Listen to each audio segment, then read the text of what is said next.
nobody quite understands. That's okay. I don't understand either.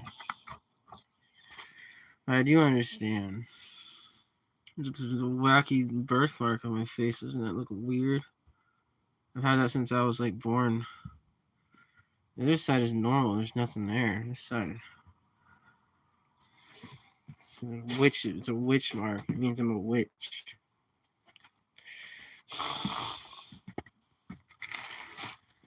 Let me see here.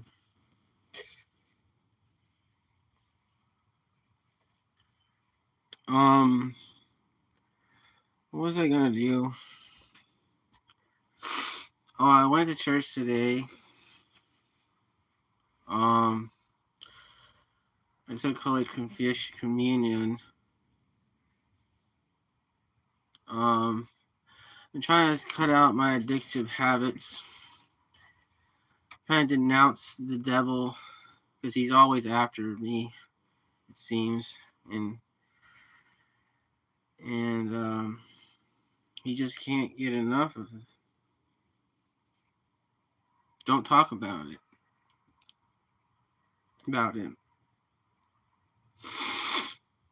Ignore it. But I found out what he likes, though. He likes drugs, porn. He likes smoking. He likes alcohol. He likes these addictive behaviors, gluttony. He likes food addictions. He likes food. He doesn't like pain. If you want to kill the devil, you kill the addictions. You get rid of the addictions. So the addictions, I actually have a book about that. Let me see if I can find it. I'll recommend this book to anybody. If I can find, oh, here it is, right here. It's a book about, it's a book called Breaking the Chains of Addiction, How to Use Ancient Eastern Orthodox Spirituality to free our minds and bodies from all addictions, by Victor Mikhailov.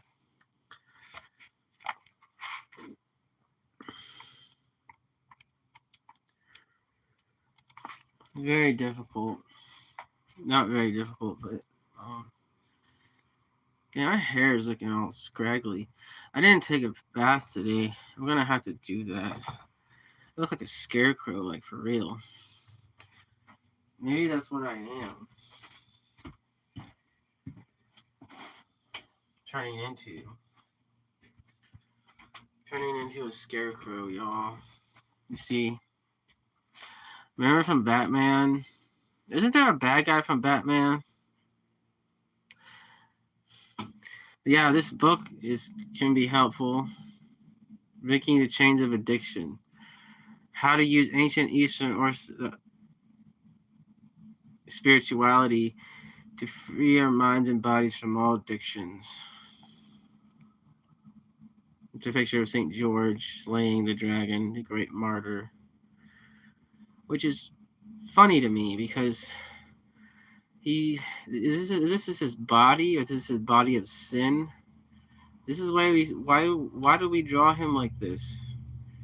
He's slaying the dragon. But God didn't create us with sin nature. We have ancestral sin.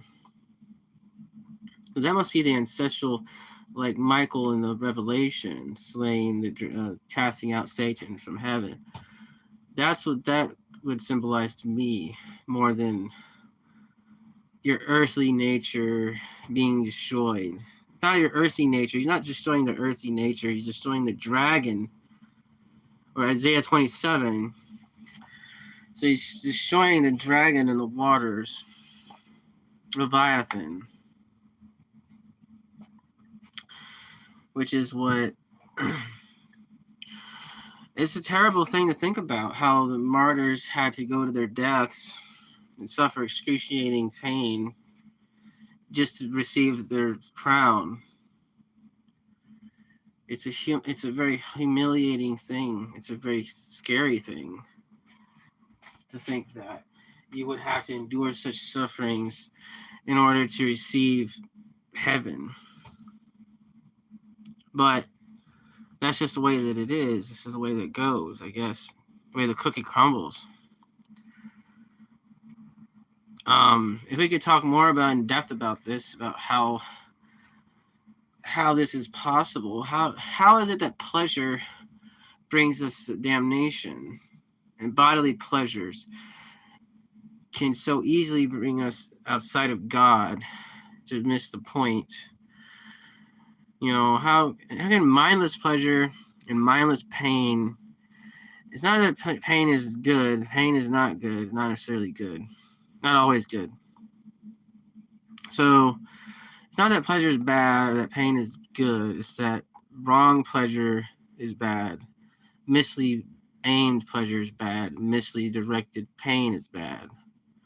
So if pain for no reason and it's pleasure for no reason, then it's all bad.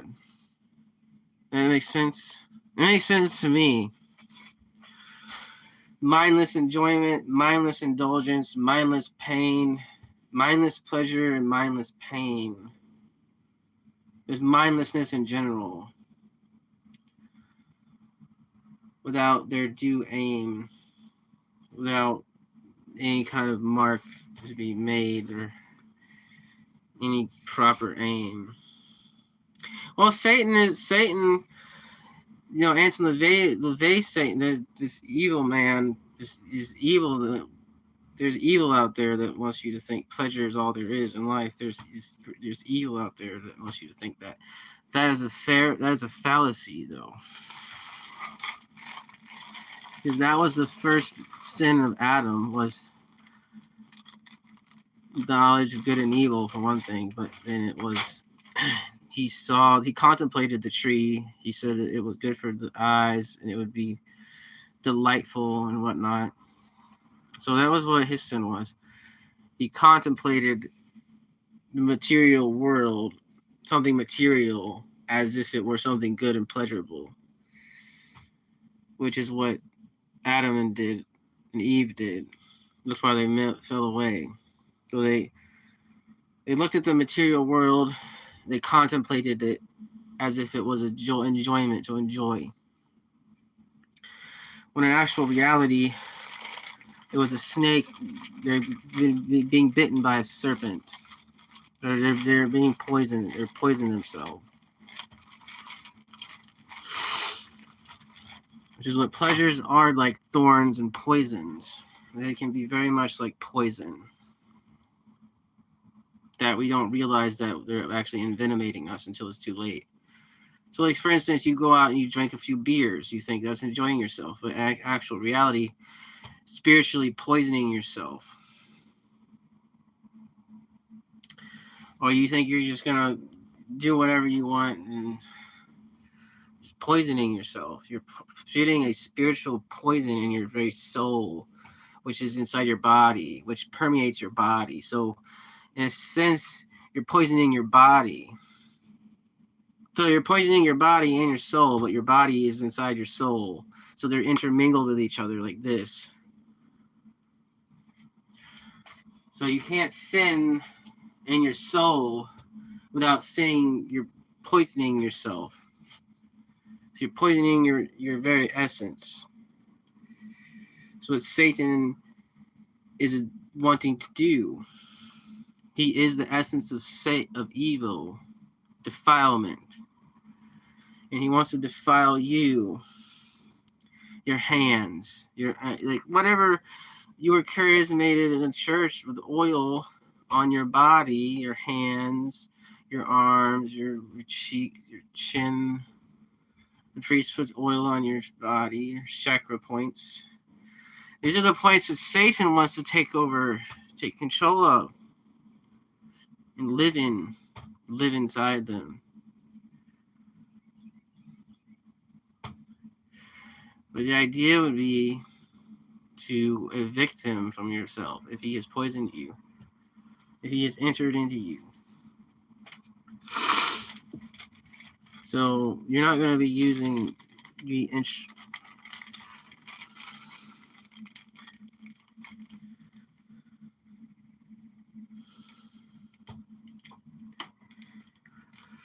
Some of the church theologians would say sin is a hardness inside of you, or it's a knot that the devil has tied a knot inside your soul, and that's what sin constitutes. What the devil's aim is, what the devil is. He's a twisted existence.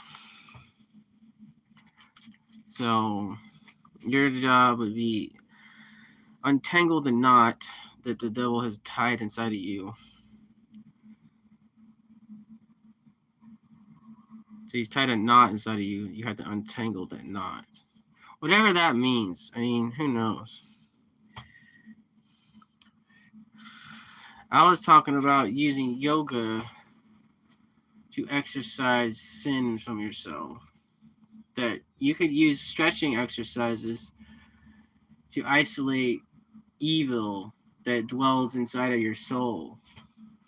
So, for instance, you have this pain. Say, for instance, you have a pain in your body that you can pinpoint through stretching.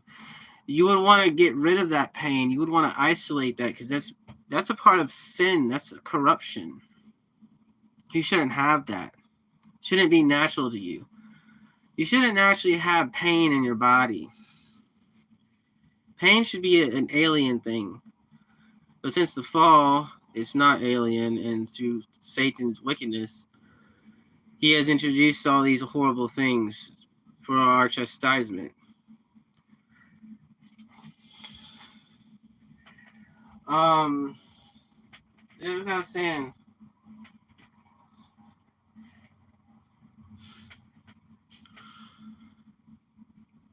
you can use yoga and other practices.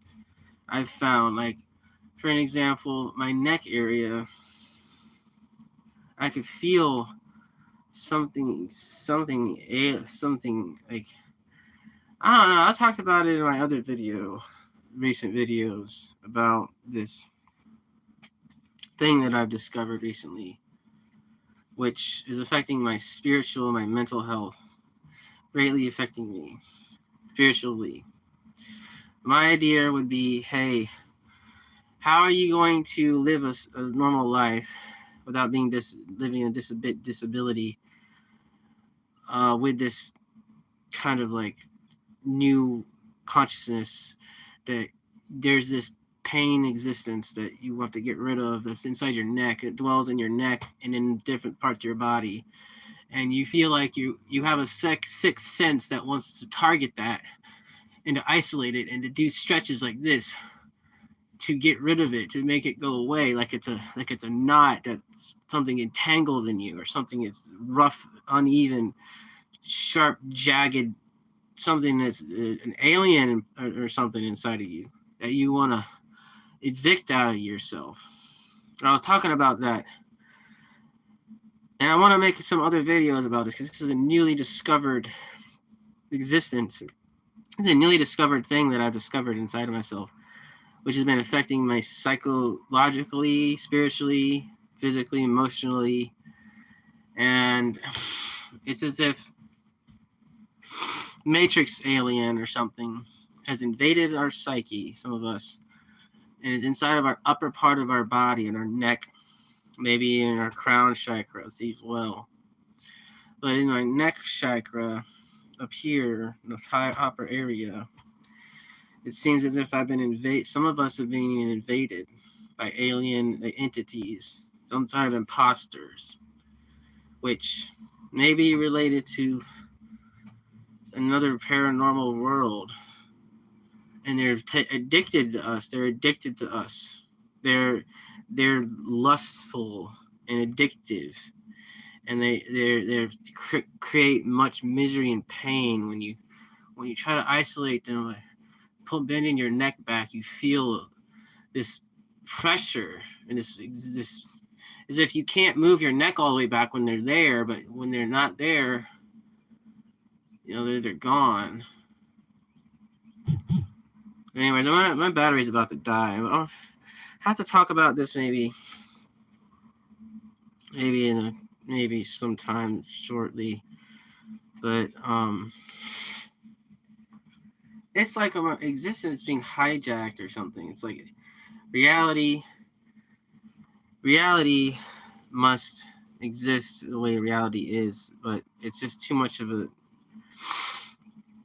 Jesus should be the truth. I think Jesus is the truth, but there's also other truths that we are not aware of that are here that make an impact, that do things.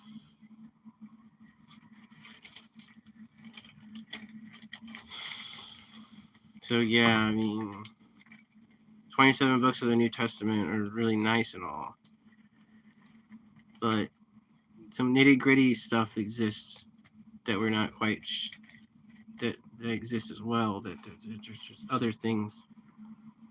Anyways, I'm gonna exit out here. Bye. Have a blessed day, y'all. Be safe.